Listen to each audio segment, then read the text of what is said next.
एकदम अच्छे तरीके से होंगे और पढ़ाई भी एकदम अच्छा चल रहा होगा। और आपको पता है ना कि जिस परीक्षा की तैयारी के लिए आप 1 बरस से लगे हुए थे, अब उसकी तैयारी में महज 13 दिन 12-13 दिन बस बच गए हैं।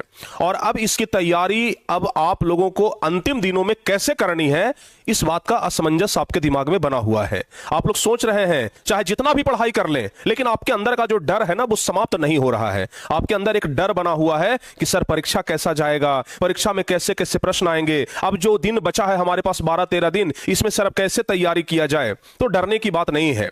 आज हम आपको बताएंगे कि बचे हुए जो 12-13 दिन है ना, इसमें किस तरीके से तैयारी किया जाए। हमारा जो बेस्ट प्लान है वो कैसा होना चाहिए बचे हुए प्यारे बच्चों 12-13 दिन के लिए। तो अगर आज आप लोग इस वीडियो को पूरा देखते हैं और इस वीडियो में हम जैसे आपको 12 दिन बताएंगे बस वैसे आप लोग कर लीजिए, उसके बाद देखिए 12वां दिन आपके अंदर एक नया विश्वास जगेगा और वो सेल्फ कॉन्फिडेंस प्यारे बच्चों आपके अंदर एक नई ऊर्जा को जागृत करेगा। प्यारे बच्चों, परीक्षा में पूछे जाने वाले प्रश्न के बारे में तो आपको पता है ना कि आप लोगों का एमसीक्यू, यानी कि जिसको प्यारे बच्चों हम लोग ऑब्जेक्टिव बोलते हैं, आप लोगों को इतना ज्यादा क्वेश्चन हम ऑब्जेक्टिव प्रैक्टिस करवा दिए हैं कि अब हमें नहीं लगता है कि ऑब्जेक्टिव में अब आप लोगों को दिक्कत कहीं होने वाला है। हमें ऐसा तो बिल्कुल भी नहीं लग रहा है। अगर बात किया जाए साइंस का, ठीक है ना, अगर बात किया जाए एसएसटी का, तो ये दोनों में हमें लग रहा है कि 80 में से ना आप 40 में 40 बना करके आएंगे। अगर बात किया जाए बाकी सभी सब्जेक्ट का, तो जहां तक ऑब्जेक्टिव का बात है, एमसीक्यू का बात है, तो आप प्यारे बच्चों एकदम 100% ऑब्जेक्टिव सही करके आओगे। इतना तो हमें भरोसा हो गया है, इतना विश्वास हो गया है। अब बारी है सब्जेक्टिव क्वेश्चन की। अब आपके मन में जो डर बना हुआ है ना, वो कहीं ना कहीं सब्जेक्टिव के लिए ही बना हुआ है। अपने आप से आप पूछ करके देखिए, आप अपने आप को अंदर से झांक करके देखिए, आपके मन में भी यही सवाल आएगा, सर ऑब्जेक्टिव में तो टेंशन नहीं है, सब्जेक्टिव में टेंशन है। कैसा सवाल आएगा, कितना भारी सवाल आएगा। क्योंकि आपको हम बता दें कि 2023 का जब मैट्रिक का परीक्षा हुआ था तो सब विषय तो भाई एकदम बढ़िया बढ़िया क्वेश्चन था, सोशल साइंस में थोड़ा सा बच्चों को तबाह कर दिया था। तो कहीं ना कहीं आपके मन में भी उस प्रकार का डर चल रहा होगा कि सर कहीं अगर हार्ड क्वेश्चन आ गया तो सर क्या करेंगे। अगर आसान क्वेश्चन आया तो बहुत अच्छा बात है, हार्ड क्वेश्चन आया सर तब तो बहुत दिक्कत हो जाएगा। तो सर इसके लिए अब कैसे तैयार हुए, अपने आप को कैसे तैयार किया जाए। तो देखो भाई पुनः एक बार हम फिर से कहते हैं, कम से कम प्यारे बच्चों जो आपके पास समय बचा है उसमें अभी से भी डेली कम से कम 2 से 3 सेट जरूर आप लोग कंप्लीट करिए। समझ रहे हैं ना। तो सबसे पहला चीज सेट प्रैक्टिस, सबसे पहला चीज ध्यान रखिएगा, जो बचा हुआ जो दिन आपके पास है तो उसमें 1 नंबर में तो आप डेली कम से कम 1 सेट प्रैक्टिस जरूर करिए हर एक सब्जेक्ट का, ठीक है ना। 1 सेट प्रैक्टिस प्यारे बच्चों जरूर करिए हर एक सब्जेक्ट का। दूसरा चीज, आप जितना ज्यादा से ज्यादा हो सके लघु उत्तरीय प्रश्न पर प्यारे बच्चों ध्यान दीजिए, जितना ज्यादा हो सके। अब ऑब्जेक्टिव पर ना कम ध्यान दीजिए, अब ऑब्जेक्टिव पर कम ध्यान दीजिए। ये भी नहीं कहेंगे कि नहीं ध्यान दीजिए, ध्यान दीजिए लेकिन बहुत कम प्यारे बच्चों। ऑब्जेक्टिव में लघु उत्तरीय पर ज्यादा पकड़ बनाइए। और फिर प्यारे बच्चों दूसरा चीज है दीर्घ उत्तरीय, इस पर पकड़ बनाइए। अब बहुत सारे बच्चे क्या करेंगे कि जिस क्वेश्चन को साल भर पढ़े ही नहीं, अब इन दिनों में ना बहुत सारे बच्चे उस क्वेश्चन को ज्यादा याद करने में लग जाएंगे। तो देखो भाई, एक बात ना मैं एकदम रिक्वेस्ट के साथ कहता हूं कि नया कुछ पढ़ने का प्रैक्टिस अभी मत करो, नया को पूरे एकदम निगलेक्ट कर दो। जितना आप लोग पढ़ लिए हैं ना, अगर उतना ही को अगर बढ़िया से रिवीजन कर लिया जाए तो आपका एक बेहतरीन नंबर आ सकता है। तो अब आप लोग नया पढ़ने के लिए ट्राई मत करिए, नहीं तो पता है नया पढ़ने के चक्कर में पहले वाला रिवाइज भी नहीं कर पाएंगे, पहले वाला को आप दोबारा पढ़ नहीं पाएंगे और पता चलेगा कि नया तो हमसे हुआ नहीं, पुराना भी नहीं हो पाया, जो हमसे हमारे पास जो पहले से था उसे भी हम नहीं कर पाए। देखो होता क्या है प्यारे बच्चों, हमारे जेब में बहुत सारे सिक्के पड़े हुए हैं, नोट पड़े हुए हैं, लेकिन सामने अगर हमको सिक्का दिखाई दे रहा है ना तो उसको हम उठाने में लग जाते हैं। हमको ऑलरेडी पता है, अरे भाई हमारा जेब भरा हुआ है, अब इसमें एक सिक्का कभी अटने का जगह नहीं है, फिर भी हम लोग झुक करके दूसरा सिक्का उठाने का प्रयास करते हैं। तो पता चलता है कि जेब में जो सिक्का था ना वो भी झरझरा करके नीचे गिर गया।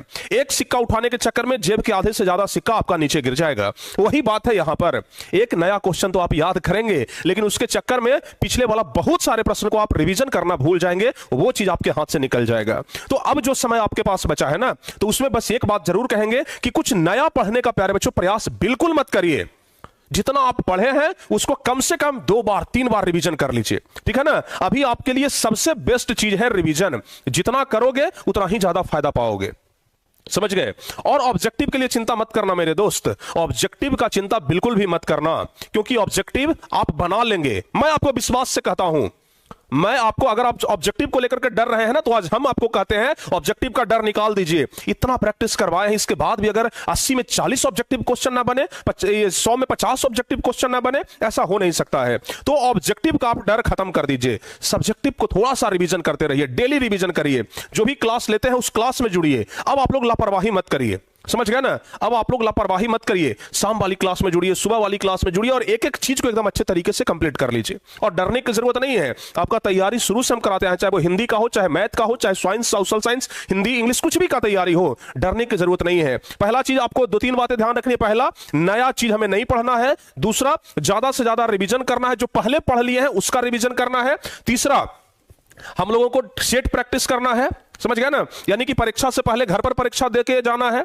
समझ गए? परीक्षा में तो बाद में भाई परीक्षा देंगे, परीक्षा से पहले हम घर पर परीक्षा दे देते हैं, देख लेते हैं कितना हमारा आ रहा है, डर को खत्म करना है। तो सेट प्रैक्टिस में क्या होता है ना कि परीक्षा से पहले आप परीक्षा दे देते हैं, समझ गए? तो ये सेट प्रैक्टिस जरूर करना है। लघु उत्तरीय प्रश्न को जितना ज्यादा हो सके प्यारे बच्चों उस पर ध्यान दीजिए, और दीर्घ उत्तरीय प्रश्न को भी एकदम अपने दिमाग में अटा लीजिए, ठीक है ना? अगर पूरे 10th क्लास की बात किया जाए तो लगभग अगर आप 100-150 दीर्घ उत्तरीय अगर देख लेंगे ना, और आज तक साल भर में तो भाई इतना तो जरूर पढ़े होंगे, तो बस इतना आप लोग रिवाइज कर लीजिए। हम देखने का बात कर रहे हैं, रटने का बात नहीं कर रहे हैं, या फिर नया चीज पढ़ने का बात नहीं कर रहे हैं। जो कुछ हम आपको पढ़ाए, जो कुछ हम आपको सिखाए, हमारा नोट्स आपके पास है, नोट्स को उठाइए और रिवीजन कर डालिए, समझ गए ना? टारगेट बोर्ड एप्लीकेशन में नोट्स है ना, उस नोट्स को उठाइए, आप लोग प्रिंट भी करवाए होंगे, और उसको प्यारे बच्चों रिवीजन कर जाइए, ठीक है? आपको हम बुक दिए थे, बुक में जितना भी क्वेश्चन है उसको रिवीजन कर लीजिए, टारगेट बोर्ड का जो बुक दिए थे उसको रिवीजन कर लीजिए। तो हर एक चीज को अगर आप पढ़ लेते हैं, अच्छे तरीके से समझ लेते हैं, इसके अलावा क्रैश कोर्स में हम आपको इंपॉर्टेंट कुछ क्वेश्चन बताए थे, तो वो सब कुछ अगर आप पढ़ लेते हैं ना, लेकिन हम फिर से आप एक बार कहेंगे, ज्यादा नया पढ़ने का प्रयास मत करिए। जितना पढ़ लिए हैं भाई मेरे पर्याप्त है, उतना से आप बढ़िया नंबर ला पाएंगे, ठीक है ना? तो चलिए, कमजोर से कमजोर छात्र भी इस चीज को आप 12 दिन तक फॉलो करके देखिए, ठीक है ना? डेली आपको क्या करना है? सेट प्रैक्टिस, लघु उत्तरीय, दीर्घ उत्तरीय, नया पढ़ने का प्रयास नहीं करना है, रिवीजन करना है। और कम से कम प्यारे बच्चों, अभी के अनुसार हम बता रहे हैं, 15 घंटा तो जरूर पढ़ाई करिए। 15 घंटा में कसर मत छोड़िए, 15 घंटा जरूर। ज्यादा कर रहे हैं बहुत अच्छी बात है, कम कर रहे हैं बहुत खराब बात है। तो ज्यादा हो जाए लेकिन कम नहीं होना चाहिए। तो ये 15 घंटा जो है ना, इसको एकदम गांठ बांध करके रख लीजिए। 15 घंटा सुबह का पढ़ लेंगे हम 3-4 घंटा, दोपहर में पढ़ लेंगे 3-4 घंटा, शाम में पढ़ लेंगे, रात में पढ़ लेंगे, भाई 15 घंटा से ऊपर हो जाएगा। और चूंकि अब ज्यादा दिन तो पढ़ना नहीं है, सोच लीजिए ना कि बस 14 दिन हमारा तपस्या है, 14 दिन कष्ट है। अरे भाई, नवरात्रि में 9 दिन तो लोग कष्ट कर लेते हैं, दुर्गा जी का पाठ में तो लोग 9 दिन में कष्ट कर लेते हैं। तो क्या 9 दिन अगर कर सकते हैं तो क्या उससे 3-4 दिन एक्स्ट्रा नहीं हो सकता है? सोच लीजिए कि भाई हमारा आज से ना दुर्गा पाठ शुरू हो गया है, इसको हमें पूरा करना है। नवरात्रि है, 15 घंटे का पाठ होगा, 15 घंटे हमें पाठ करनी है, समझ गए? तो एकदम अगर 15 घंटे डेली पढ़ते हैं, एकदम रिवीजन करते हैं, स्टेट प्रैक्टिस करते हैं, लघु उत्तरीय, दीर्घ उत्तरीय, भाई मेरे कुछ छूटेगा ही नहीं। एक अंदर से विश्वास आ जाएगा और आप लोग जाकर के उसको अच्छे तरीके से पूरा कर लेंगे, ठीक है? और भी इसी प्रकार का मोटिवेशनल वीडियो हम आपको लाकर देते रहेंगे, ताकि आप अंदर से एनर्जेटिक होते रहें, मोटिवेट होते रहें। क्योंकि जब मोटिवेट होंगे तो आपके अंदर एक नई ऊर्जा जगेगी, और जितना भी क्लास है उसको पूरा करिए और अच्छे तरीके से बस पढ़ाई करते रहिए। और ज्यादा इधर उधर की बातों पर ध्यान मत दीजिए। बहुत सारे बच्चे ना इधर उधर की बातों पर ध्यान देते हैं, सर क्वेश्चन आउट हो जाएगा, क्वेश्चन आउट हो जाएगा। अरे भाई मेरे, क्वेश्चन आउट हो ना हो उससे क्या फर्क पड़ता है? अपने दम पर जाएंगे, अपने दम पर लड़ेंगे, और अपने दम पर युद्ध जीत करके भी आएंगे, समझ गए ना? अपने दम पर युद्ध जीत करके आएंगे, चिंता करने की जरूरत ही नहीं है। क्लियर? तो एकदम अच्छे तरीके से, जिस तरीके से हम बताए हैं उस तरीके से बस पढ़ाई करिए, और तब देखिए 12 दिन में आपका रिजल्ट क्या आता है, एकदम सचमुच में पॉजिटिव रिजल्ट आएगा। क्लियर? तो चलिए प्यारे बच्चों, जितना भी हम आपको बताए हैं उतना आप लोग जरूर एकदम अच्छे तरीके से उसी प्रकार से चलिए जैसे हम आपको बताए हैं।